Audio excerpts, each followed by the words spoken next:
حضرت ابو ہریرہ رضی اللہ عنہ سے روایت ہے، نبی کریم صلی اللہ علیہ وسلم نے فرمایا، اللہ تعالیٰ نے انسان کے لیے زنا کا کوئی نہ کوئی حصہ لکھ دیا ہے جسے اس سے لا محالہ گزرنا ہے۔ بس آنکھ کا زنا غیر محرم کو دیکھنا ہے، زبان کا زنا غیر محرم سے گفتگو کرنا ہے، دل کا زنا خواہش اور شہوت ہے، اور شرمگاہ اس کی تصدیق کر دیتی ہے یا اسے جھٹلا دیتی ہے۔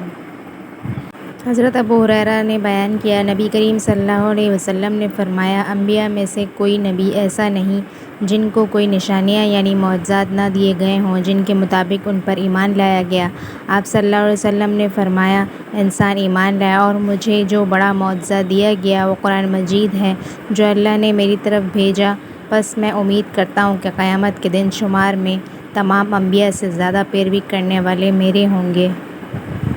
حضرت حذیفہ بن یمان رضی اللہ عنہ نے بیان کیا کہ نبی کریم صلی اللہ علیہ وسلم نے فرمایا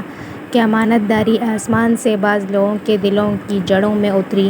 یعنی ان کی فطرت میں داخل ہے، اور قرآن مجید نازل ہوا تو انہوں نے قرآن مجید کا مطلب سمجھا اور سنت کا علم حاصل کیا تو قرآن و حدیث دونوں سے اس ایمانداری کو جو فطری تھی پوری قوت مل گئی۔ حضرت ابو ہریرہ رضی اللہ عنہ نے بیان کیا، رسول اللہ صلی اللہ علیہ وسلم نے فرمایا، ساری امت جنت میں جائے گی سوائے ان کے جنہوں نے انکار کیا۔ صحابہ نے عرض کیا، یا رسول اللہ، انکار کون کرے گا؟ فرمایا، جو میری اطاعت کرے گا وہ جنت میں داخل ہوگا، اور جو میری نافرمانی کرے گا اس نے انکار کیا۔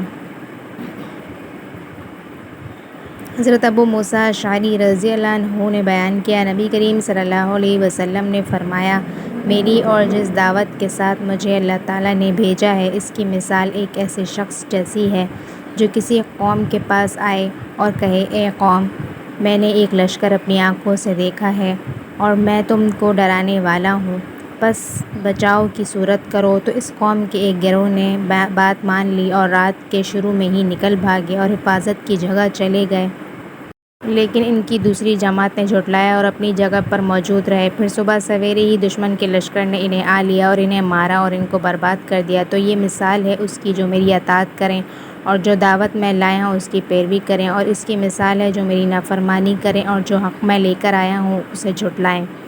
حضرت جابر بن عبداللہ رضی اللہ عنہما نے بیان کیا، فرشتے نبی کریم صلی اللہ علیہ وسلم کے پاس آئے، جبرائیل اور میکائیل، اور آپ سوئے ہوئے تھے۔ ایک نے کہا، یہ سوئے ہوئے ہیں، دوسرے نے کہا، ان کی آنکھیں سو رہی ہیں لیکن ان کا دل بیدار ہے۔ انہوں نے کہا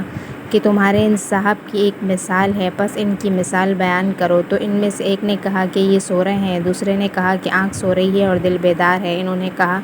ان کی مثال اس شخص جیسی ہے جس نے ایک گھر بنایا اور وہاں کھانے کی دعوت کی اور بلانے والے کو بھیجا، پس جس نے بلانے والے کی دعوت قبول کی وہ گھر میں داخل ہوا اور دسترخوان سے کھایا، اور جس نے بلانے والے کی دعوت قبول نہیں کی وہ گھر میں داخل نہیں ہوا اور دسترخوان سے نہیں کھایا۔ پھر انہوں نے کہا کہ گھر تو جنت ہے اور بلانے والے محمد صلی اللہ علیہ وسلم ہیں، جو ان کی اطاعت کرے گا وہ اللہ کی اطاعت کرے گا، اور جو ان کی نافرمانی کرے گا وہ اللہ کی نافرمانی کرے گا، اور محمد صلی اللہ علیہ وسلم اچھے اور برے لوگوں کے درمیان فرق کرنے والے ہیں۔ حضرت ابو شریح خزاعی رضی اللہ عنہ نے بیان کیا کہ نبی کریم صلی اللہ علیہ وسلم نے فرمایا، مہمان نوازی 3 دن کی ہوتی ہے مگر جو لازمی ہے وہ تو پوری کرو۔ پوچھا گیا، لازمی کتنی ہے؟ فرمایا، 1 دن اور 1 رات۔ اور جو کوئی اللہ اور آخرت کے دن پر ایمان رکھتا ہے اسے چاہیے کہ اپنے مہمان کی خاطر کرے، اور جو شخص اللہ اور آخرت کے دن پر ایمان رکھتا ہے اسے چاہیے کہ اچھی بات کہے ورنہ چپ رہے۔ حضرت ابو ہریرہ رضی اللہ عنہ نے بیان کیا، نبی کریم صلی اللہ علیہ وسلم نے فرمایا، بندہ اللہ کی رضا مندی کے لیے ایک بات زبان سے نکالتا ہے، اسے وہ کوئی اہمیت نہیں دیتا مگر اس کی وجہ سے اللہ اس کے درجات بلند کر دیتا ہے، اور ایک دوسرا بندہ ایک ایسا کلمہ زبان سے نکالتا ہے جو اللہ کی ناراضگی کا باعث ہوتا ہے،